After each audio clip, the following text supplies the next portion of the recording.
it's almost like a guideline, or it's like a target for you to hit, but it's a target that you need to accept you probably won't hit because it's not hittable. You know, like we keep saying, Yeah. it's not attainable in most aspects. Obviously, there's aspects like, I guess I feel like education is a not, I guess it is an outlier for this, because you can achieve perfection in education because it's done through numbers most of the time. You can see if you've Yeah. done well on a test, like we said.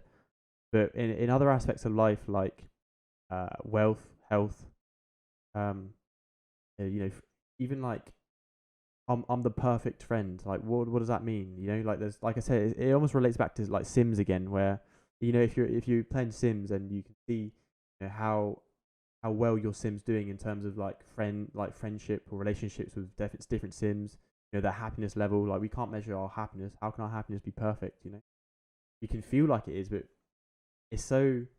I guess you're right. It's so subjective in to the person that's speaking about it. I guess. Yeah. I mean, subjective and entirely just like, well, there's nothing definitive about saying something perfect, is there? Like, Yeah. there's nothing definitive about the. I don't know, man. I don't know.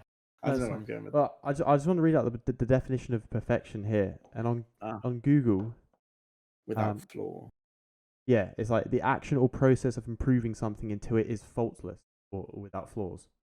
Um, and like we keep repeating ourselves, it's a strange coincidence that anything to do with numbers you can achieve perfection in. But when it Mm, comes to real life scenarios and implicating it, or not implicating, but applying it into real life, it doesn't really work as well, if that makes sense.